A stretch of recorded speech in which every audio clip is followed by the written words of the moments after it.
Các bác ơi, dừng ngay việc vung tiền đi mua hạt giống và đừng vứt mấy cái gốc rau ăn dở vào sọt rác nữa.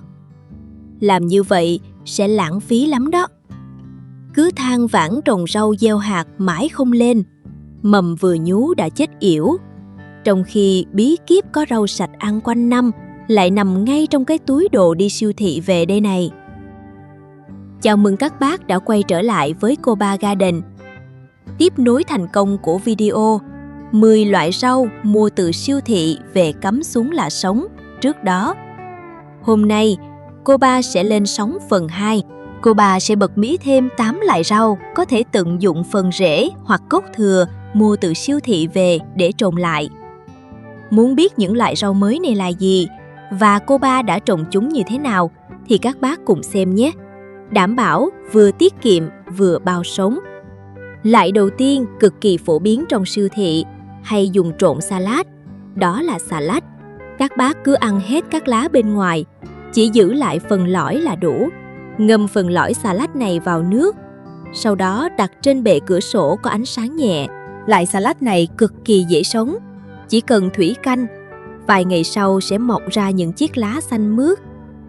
Phần gốc to bè của chúng hút nước rất tốt, giúp lá mọc ra vừa giòn vừa xanh. Tất nhiên, nếu muốn trồng vào đất cũng hoàn toàn được. Các bác có thể trồng trong chậu hoặc luống rau đều ok. Lần này Coba trồng nó vào một chậu hoa nhỏ, sau đó để ngay trong bếp. Trồng rau kiểu này, dù là để ăn hay để ngắm, đều mang lại cảm giác rất tuyệt vời và thư thái. Chẳng mấy chốc, nó lại biến thành vài cây xà lách to như lúc mới mua. Loại thứ hai là cà rốt.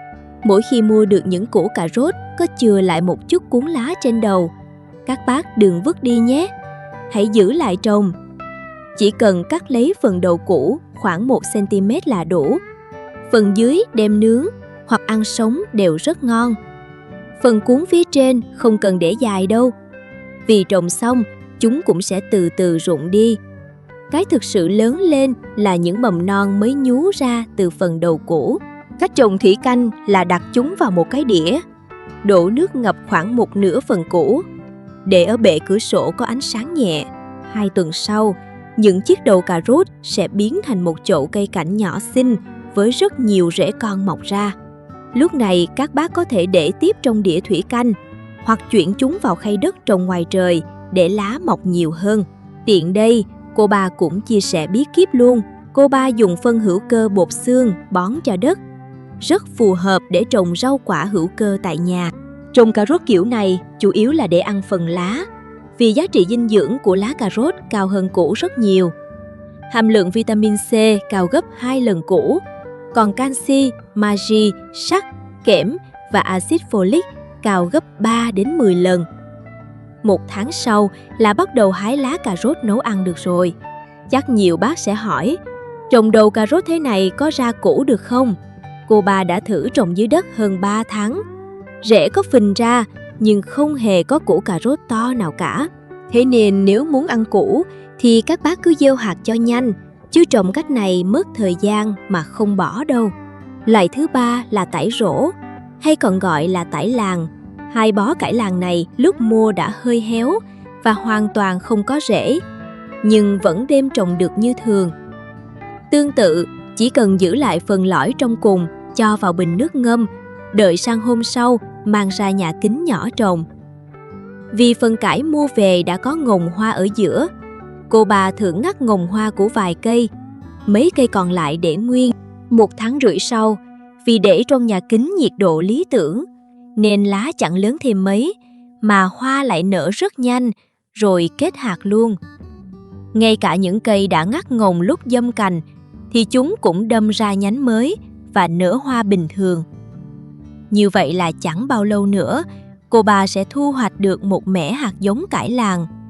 Một lựa chọn quá tuyệt vời. Loại thứ tư là cải thảo. Đây là loại rau quen thuộc, gần như nhà nào cũng ăn. Mỗi khi ăn cải thảo, các bác cứ bóc các bệ lá ra, chỉ giữ lại một xíu lọi ở giữa thôi để trồng lại một cây mới. Trước tiên ngâm vào nước vài ngày. Dưới ánh nắng mặt trời, phần lõi màu vàng dần lớn lên và chuyển sang màu xanh. Khoảng 20 ngày sau, chúng ta hãy chuyển nó vào một chậu hoa nhỏ nhé. 1 tháng sau là các bác có ngay những bẹ cải thảo non mơn mởn, hoàn toàn không có thuốc trừ sâu để yên tâm thưởng thức rồi. Loại thứ 5 là cải bó xôi, hay còn gọi là rau chân vịt.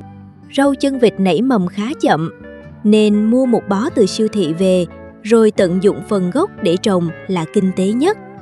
Tỷ lệ sống lại cực cao, chỉ cần giữ lại phần rễ gốc và 1 đến 2 chiếc lá nhỏ xíu ở chính giữa. Phần lá to thì đem nấu canh, ngâm tạm mấy gốc này vào bình nước. Đợi lúc rảnh rỗi, thời tiết đẹp thì mang ra trồng. Rau chân vịt rất dễ chịu, trồng ngoài vườn hay trong chậu, đón nắng hay râm mát đều phát triển tốt.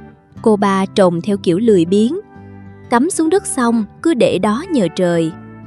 Thế mà sức sống của nó kiên cường lắm. 3 tuần sau là cây đã lớn rồi, lúc này có thể mang ra ngoài trời, đặt đâu cũng được. Lưu ý duy nhất là lúc mới trồng trong nhà kính thì đừng để cây phơi nắng gắt là được.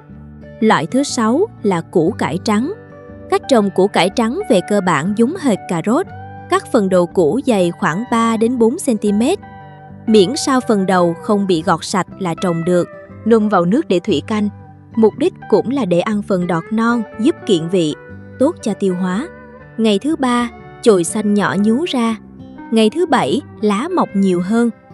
Lúc này có thể chuyển vào chậu hoa hoặc cứ để thủy canh cũng được. Trồng mùa đông thì mất khoảng 1 tháng vì cây mọc chậm, chứ mùa xuân hoặc thu thì nhanh lắm. Cây lớn là hái lá ăn được, hoặc đổi sang bình đẹp làm tiểu cảnh cũng rất xinh. Loại thứ 7 là rau dền. Rau dền mua từ siêu thị cũng có thể dùng một đoạn thân ngắn để giâm cành trực tiếp. Cách giâm giống hệt với cải cúc. Điều đáng nói là hệ rễ của rau dền phát triển rất mạnh mẽ. Khi cây giâm cành lớn lên, xung quanh phần gốc sẽ tự mọc ra thêm rất nhiều cây rau non nữa. Chỉ cần giâm vài cành, vài tháng sau, các bác sẽ thu hoạch được vô số rau dền, năng suất cực kỳ cao. Loại thứ 8 là cải cúc, hay còn gọi là tần ô. Cải cúc mua về, các bác chọn những cành có thân to khỏe, tươi tắn, lặt bỏ hầu hết lá, chỉ để lại phần thân trơ trọi với chừng 2 chiếc lá thật nhỏ. Vì để ở siêu thị hơi mất nước, nên các bác tắm thân vào bình nước ngâm khoảng 3 đến 5 ngày cho hút đủ nước.